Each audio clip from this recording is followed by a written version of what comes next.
Pushpa movie release అవ్వడానికి ఇంకా కేవలం 65 రోజులు మాత్రమే ఉంది. ఈ మూవీకి సంబంధించినటువంటి పనులు చకచకా జరుగుతున్నాయి. టైంకి ఖచ్చితంగా రిలీజ్ చేయడానికి అయితే ప్లాన్ చేశాడు సుకుమార్. అది కూడా మామూలు ఆషామాషిగా కాదు. ఎమోషన్స్ తో సహా మూవీని కరెక్ట్ టైంకి తేవాలని మాత్రం ఖచ్చితంగా ఫిక్స్ అయ్యాడు. అంత ఊహించుకున్నా అంతకు మించి మరీ మూవీ ఉండబోతుంది అని సుకుమార్ ఒక చిన్న హింట్ కూడా ఇచ్చాడు. ఇంకా మూవీ మీద ఎక్స్పెక్టేషన్ తారా స్థాయికి తీసుకెళ్తుందనే చెప్పాలి కూడా.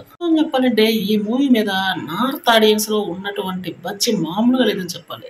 నార్త్ ఆడియన్స్ కన్నా నార్త్ వాళ్ళు మాత్రం ఈ మూవీ తిరుగులేని అంచనాలు పెట్టుకున్నారని చెప్పాలి. ఇంకా విధంగానే ఈ మూవీ కూడా రూపొందుతుందని కూడా చెప్పాల్సి ఉంటుంది. మరి సుకుమార్ ఆషామాషి సబ్జెక్ట్ అయితే తీసుకోలేదు. సెకండ్ పార్ట్ ని ఇంకా శక్తివంతంగా తీసాడని చెప్పాలి. ఫస్ట్ పార్ట్ లో ఉన్నటువంటి విలన్ క్యారెక్టర్స్ కి ఎక్స్టెండెడ్ గా ఇంకొక వేరే కొత్త విలన్ అయితే తీసుకుంటే తెలుస్తుంది. అది స్టోరీలో భాగంగా వస్తుందట.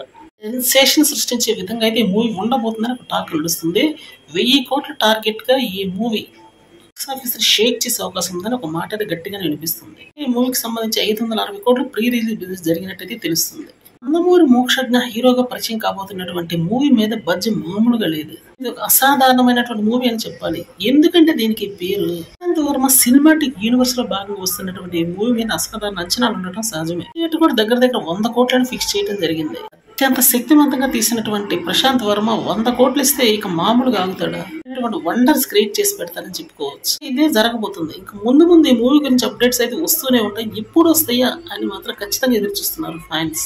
ఈ యూనివర్స్ అనేది ప్రశాంత్ వర్మకు మాత్రం కొట్టిన పిండినే చెప్పాలి. ఒక్కొక్క క్యారెక్టర్ ని అద్భుతంగా మలచబోతున్నాడు. కానీ ఇక ఈ మూవీ మాత్రం ఖచ్చితంగా వచ్చే ప్రతి అప్డేట్ ఆసక్తికరంగా ఉండబోతుంది.